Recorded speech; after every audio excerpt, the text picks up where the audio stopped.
got a lot of games to talk about, updates from some announcements yesterday, just more information about the games that were shown off. And there were some great ones, some other updates from games that weren't shown off at the Game Awards.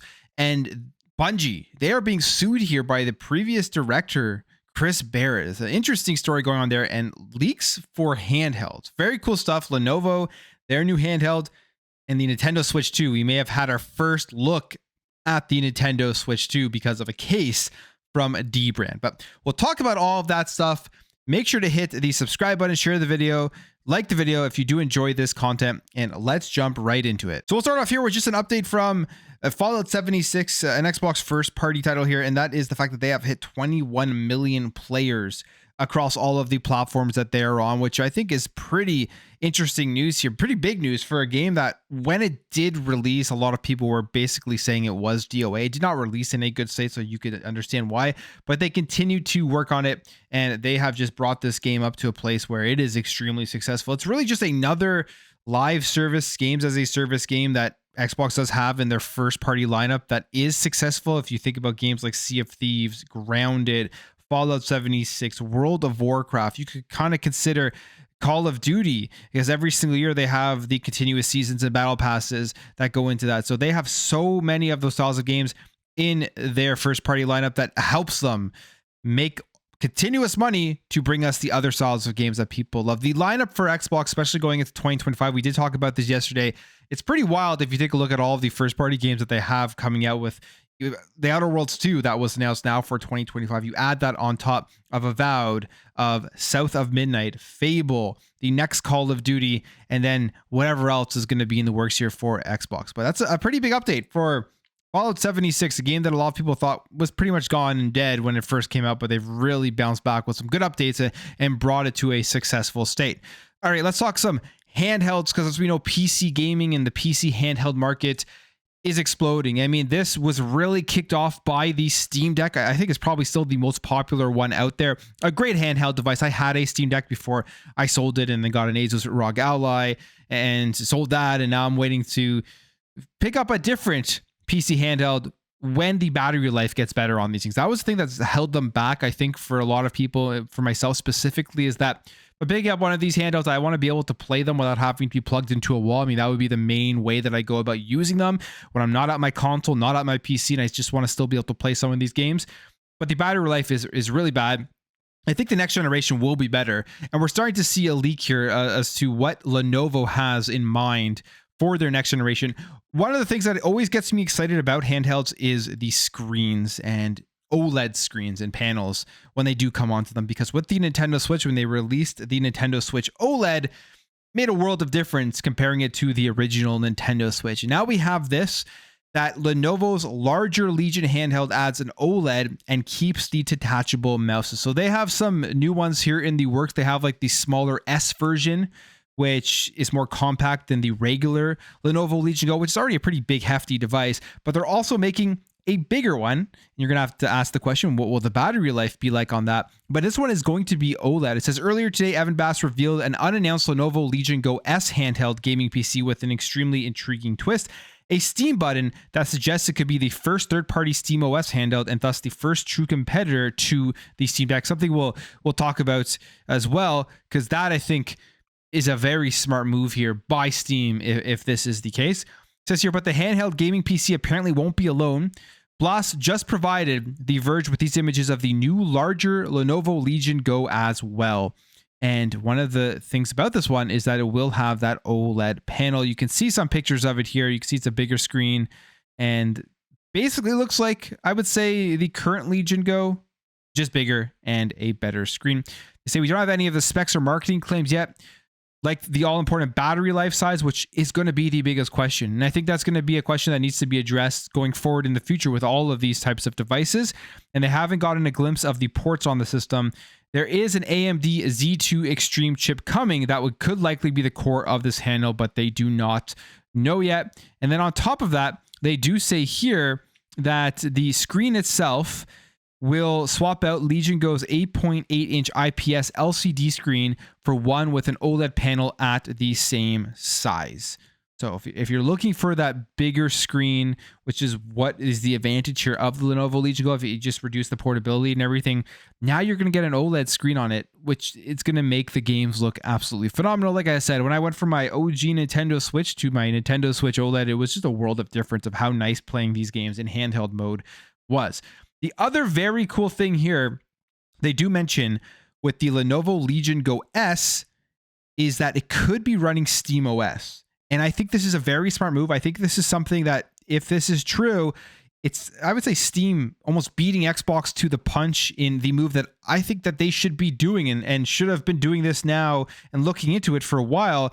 So much so that I believe they could be launching this thing sooner than later, even though they're saying that the Xbox handheld isn't coming out for a couple of years. But what is happening here is that it looks like they're going to release this thing with that Steam OS that you have on the Steam Deck, which means they would be licensing it out to Lenovo, and you would guess probably going to be licensing it out to other platforms out there like Asus. They say Valve revealed earlier this year that it will support the ROG Ally handle with its Steam Deck operating system, and now it looks like Lenovo will soon have its own Steam OS handle. So not even guessing, they are doing it with the ROG Ally and with the Lenovo Legion Go. And they say Evan Blass has posted images of the unannounced Lenovo Legion Go S on X today, revealing black and white variants of a handheld gaming PC. The interesting part, the black one has a Steam button. Here is what it looks like.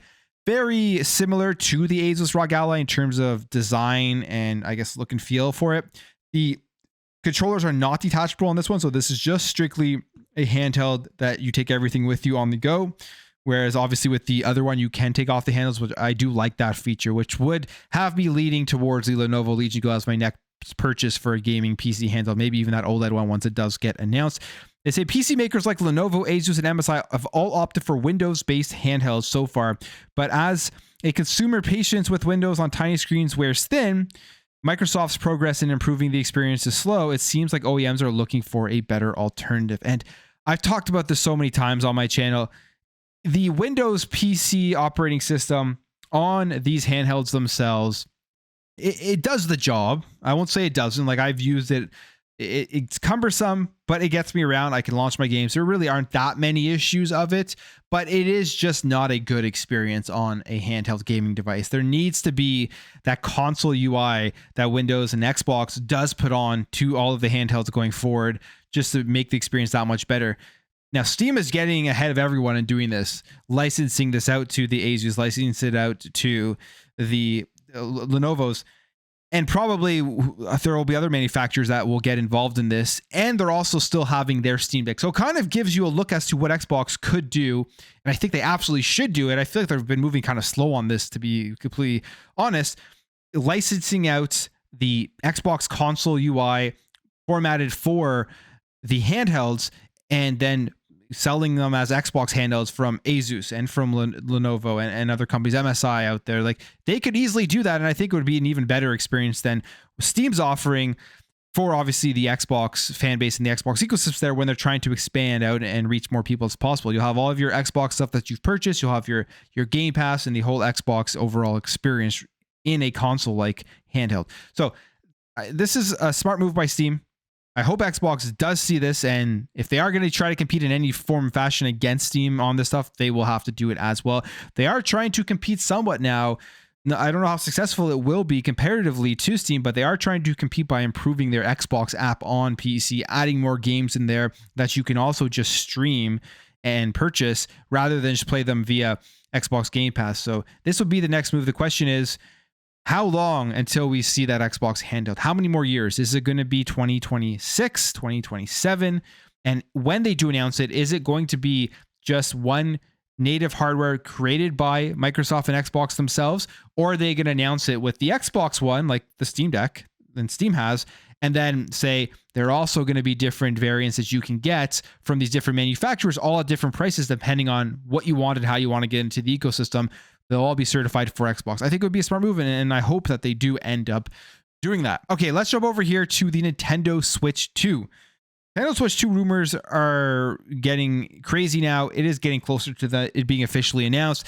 The Switch 2 has been manufactured. It is ready. I'm sure developers already have it in their hands, just waiting for Nintendo to come out with that official announcement and then say that when the release date is. It's going to be, I think, an announcement and then a quick release. It may be a few months between the announcement and the release date to collect pre-orders and everything. I don't think people will be waiting very long to get it in their hands after the announcement. And we have kind of more, I would say, proof of that is the way it's going to be with Dbrand basically giving us the dimensions and showing off what the Nintendo Switch 2 is going to look like. They have this here. This is via Wario64, an Insider Game, saying Dbrand's CEO Adam Yaz has confirmed to Insider Gaming that the actual design of the Nintendo Switch 2 is what's in the case in the animations, and it's the Switch 2 with our Kill Switch case on it. So they put out their Kill Switch 2 or their Kill Switch case, and it's showing exactly what the Nintendo Switch 2 is going to be, because this case is created for the Nintendo Switch 2. So you can take a look at these 3D render here and you can see what it will look like. I mean, it's not a big difference comparatively to the current Nintendo Switch, comparatively to any of these PC handhelds, which is not shocking or surprising at all. I don't believe the Switch 2 is going to be just this crazy change that has a lot of people talking. It will be more powerful. I think it will be able to play the latest AAA games, obviously at much lower settings. That would be, I would say, the goal, just so they can get all of those third-party games onto the console. And there will be some nice upgrades, I think, to the controllers. There's some small stuff to make it more ergonomic and feel better in your hands, and maybe a very nice screen on there as well. But here is as well what Wario64 says, reporting from an article from The Verge, saying Dbrand says it has actual dimensions of the Switch 2 based on a 3D scan of the real hardware. They understand the Joy-Cons are magnetically attached with an ejection button on the top, which falls in line with everything that we have been talking about here and seeing from the leaks. The Switch 2 measurements closer to 270 millimeters wide, 116 millimeters tall, and 14 millimeters thick, with the console portion taking up 200 millimeters worth of that width. And Yaz says the joysticks stand at 6.27 millimeters tall, and the D-pad and ABXY buttons protrude by 1.7 millimeters with a 180 millimeter wide kickstand. So they have that nice one right off of the bat, not just that little flimsy Switch stand that they put out on the original console, which I don't know why they went with that. That was a terrible design. And there's back triggers that extend 14.1 millimeters. So this is what the Switch 2 is going to look like. You can kind of just imagine in your mind with some Nintendo branding on it. And obviously, I don't think it's going to be transparent because that's what the case is, but you can imagine with different colors and everything like that. So it'll be interesting to see what the reception is. I'm sure it will be great. It will be fully backwards compatible. Everybody who has a current Switch in that massive library of games that I'm sure a lot of people have, especially physically, because the Switch is a very physical console in terms of the games themselves. You're going to play all of those on the Switch 2 with upgrades. That's what this is. It isn't going to be a big generational leap where it's like they went from the Wii U to the Nintendo Switch, where it was something basically completely different, or at least a major evolution on what their plans were with the previous console itself. Okay, let's jump over here. Let's talk games. Updates from games that were announced at the Game Awards on Thursday. There are some big announcements and lots of stuff that I am very excited for. One of the ones that I'm most excited for is The Witcher 4. We got that official cinematic trailer. Game looks phenomenal. Going to be in Unreal Engine 5. Ciri is going to be the main character, but there are still some questions around this game, and we have some answers here. This is from Okami Games with the cinematic trailer breakdown. It says the cinematic featured in the trailer is playable quest in the game, so that's pretty cool. That the quest looked very interesting. It says it will be possible to save the girl based on your choices and actions. And as you saw at the end of the trailer, she did not survive.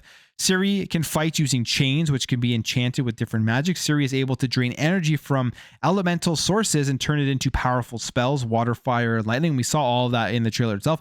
The chain scene is a callback to the very first trailer in The Witcher 1, and several years have passed since The Witcher 3. Ciri has undergone the trial of grasses and is now a full-fledged Witcher. So that was one of the things you could tell. Ciri looked a lot older in this trailer than from what she looked like in The Witcher 3, and it is confirmed here that there's a reasoning why she looked like that. The monster is a powerful creature called the Balk, based on Serbian mythology. And again, game looks great. I can't wait to play it. I can't wait to see more about it. I'm definitely going to be a day one probably here on The Witcher 4. But that's just some more interesting information on there. Now the question is, Geralt. Are you playing as Geralt at all in this game? Or will he even be in the game? And we have this from Insider Games saying Geralt is in The Witcher 4, but nobody is allowed to say how. So it was the CDPR talked about this. They basically are just saying they don't want to say anything about Geralt because they don't want to give anything away or spoil his role. And this, we have an interview with IGN and CD Projekt Red saying Geralt will appear in the game, but we don't want to spoil his role precisely. You'll have to wait to learn more for now. So if you're a fan of Geralt, which I'm sure most people are if they're a fan of The Witcher, you're going to see him in the game. We don't know how. Will he be close to the narrative? Will he just be side stories? All of that stuff. Well, I can't wait to learn more about The Witcher 4. The other game here that looks very cool, I'm really excited for. I think it's going to be one of the better games that comes out next year. That is Mafia the Old Country. The trailer, I saw it before the Game Awards, as I think a lot of people did because of the leak. Game looks very, very good. And here's what we know. It takes place in the brutal criminal underworld of 1900 Sicily. It's a linear narrative-driven focus package Mafia game. Will feature dangerous combat systems with high stakes, grounded stealth, and gunplay mechanics. You play as Enzo, a new original protagonist, in a time when skill with a stiletto blade was a deadly asset. A Lupara sawed-off shotgun was a go-to firearm. Murderous vendettas raged for decades, and mafiosi patrolled their protection rackets on foot, horseback, or behind the wheel of a turn-of-the-century motor cars. And you saw that combat played out in that trailer, and what a lot of it is with that knife and getting into hand-to-hand combat. So I think that's going to be very cool. Interesting that it is that more focused narrative style comparatively to what they went with Mafia 3, which I thought that game was decent. It released in a relatively bad state, which did hurt it. But now if you go back, it is much better. So they're going back, I think, more towards what they had there with Mafia 1. They say Enzo has survived a childhood of indentured labor in Sicily's hellish sulfur mines, and he gains an opportunity to join the powerful Don Torrisi crime family to carve out a better life. And swearing the oath means commitment to the Torrisi family code of honor, where family takes sacrifice. And we can see some of the pictures here. I can't wait. I can't wait to play this game. The story in it, I think, is going to be absolutely phenomenal. That was a really cool trailer that they did have, even though it was spoiled the morning of the Game Awards show. And then we have this one, which is causing a lot of controversy and stir online because of the main protagonist. The culture wars are getting very involved in this because of the main protagonist. And people are asking, do you really want to play as this character? Or would you rather a different character? Basically, a male character, a stronger looking male character is what people are arguing about here. I personally don't care as long as the game is good and fun. That will suffice for me. And if the character is well written and there isn't any like just stuff that clearly is being pushed or it takes away from the overall experience, I really do not care. But this is Intergalactic, the Heretic Prophet, which is Naughty Dog's next big game, a new game. It is from Neil Druckmann. And one of the things that I'm happy about is it's something new and different. It's not another Last of Us remaster, which we don't need. I don't need another Last of Us game for a while. Personally, don't really even care about The Last of Us Part 3 because they've just shoved it down our throats so much at this point. So I am actually very excited about this one in terms of it being a brand new IP.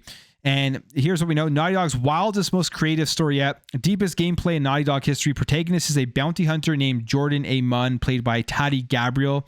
Set on the distant planet Semperia, whose communication with the outside universe went dark hundreds of years ago.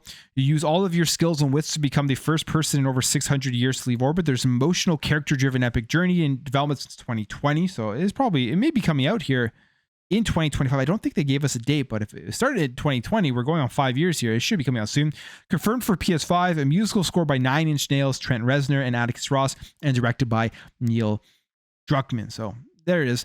A lot of people look at, like, to be honest, I didn't even know this was a real actress when they first showed off. Like, I don't get it that deep into it. I don't know that much about the whole pop culture side of things. People are looking into this actress's history and things that she's said, and you're seeing all the stuff go online.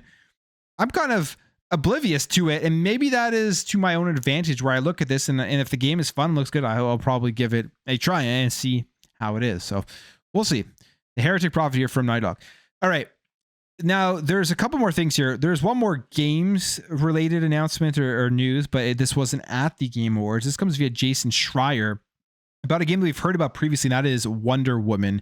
And he says that Wonder Woman is slated for 2026 on a podcast, saying, I spoke to someone working on Wonder Woman game a while back, and they were like, our current timeline has us set for 2026, and even that seems unrealistic. So set for 2026 seems unrealistic. I feel like this game has been in development for a long time. It may not even come out until 2027 if that is seeming unrealistic. So if you've been waiting on news on that game, maybe people were expecting a trailer for this from WB at the Game Awards. Instead, they gave us Game of Thrones, which looks cool, but Wonder Woman seems to be still a ways out. And we'll end off with some pretty wild news here when it comes to Bungie and the former director, Chris Barrett. He is suing Sony for more than $200 million. This is pretty wild here, the story on this one, but we'll go through it. It says former Bungie director Chris Barrett is suing PlayStation and Bungie for more than $200 million, denying allegations of sexual misconduct and claiming that his firing was intended to avoid being paid out nearly $50 million owed under his employment agreement. It's an 81-page lawsuit, covers 7 counts against Bungie and SIE, including Family and Medical Leave Act retaliation, defamation, and breach of contract. Barrett is seeking at least $100 million in defamation damages, in addition to more than $90 million for money owed under retention agreements, alleged Washington Rebate Act violations, and other compensation. And reports emerged earlier this year that Barrett, a Bungie employee who also worked on both Halo and Destiny, was fired from his position as Marathon's director after an internal misconduct investigation. And Bloomberg cited sources claiming that Barrett called lower-level female employees attractive, asked them to play Truth or Dare, and made references to his wealth and power within the studio, suggesting that he could help advance their careers. Releases a statement at the time saying, "I feel that I was always conducting myself with integrity and been respectful and supportive of my colleagues, many of whom I consider my closest friends." So yeah, he's suing them for all of that money, basically saying they fired him unlawfully and that they owe him, he wants over $200 million, and that he is saying they tried to avoid paying him $50 million. I mean, if there is anything here that is absolutely true, is that this acquisition that Sony made for Bungie was just rushed. They didn't look into anything. They made this hastily. It has been absolutely a failure of an acquisition so far. It's actually hurt, I would say, Sony more than it has helped them really in any way. Especially if this lawsuit, they lose this, that's even more money down the drain. It could turn around in the future. It may end up having a net positive in the long run, but as of right now, that acquisition of Bungie has just been absolutely terrible. And you have to think, people are always asking this question: why doesn't Xbox just go out and buy Bungie? I mean, Halo, they've worked on it, like they have already that established relationship, and you think it would just be such a seamless transition. It's probably because they knew a lot about this stuff and they could see that this was a bad move before they even thought about purchasing anything. And maybe Bungie was on their list. I think it actually was on their list when we saw those FTC documents, and they maybe did a better investigation here into what is a good acquisition and what is a bad acquisition. ABK and Bethesda are seemingly going to be very, very good acquisitions. Bungie and PlayStation, not so much as of right now. And they're still looking to get more, which from software, I think potentially is going to happen in 2025. So we'll see how that one works. That one I think will be fine. But the Bungie acquisition has been very bad here for PlayStation. It gets worse and worse. And in fact, there's even more bad news about this. This article is out here saying that Bungie hired fans as they would work less, the former executive says. So Bungie's former chief legal officer, Don McGowan, recently revealed that the studio hired fans as they were okay with working for a smaller paycheck. And specifically, this is during an interview with IATSE on YouTube via the Game Post. And he says here that gaming companies hire fans to get away with lower pay because they are working on a game they love. McGowan states that they totally took advantage of that at Bungie, adding, "We hired fans because fans will work for less." And I think that's pretty despicable at the end of the day. Even if Bungie does this, anyone does this, because the reality is these people who are fans of the games, they kind of worship them in a sense, right? And they will go out there and work for less money just because they get to go sit in the same place as the people that make the game that they love. And it's probably very easy to take advantage of a lot of these people, and companies that do that are very despicable. And they're saying here that Bungie did. So to me, that's just, again, more bad news. It's been a bad acquisition. I don't know what Bungie is going to do going forward. Marathon's coming out. How are they going to bounce back from that? How is Sony going to turn this thing around? All of that will be interesting to track as we move forward here into 2025. But I will end the video there, guys. If you did enjoy this video, make sure to hit that thumbs up. If you are new here, hit that subscribe, and I will catch you guys in the next video.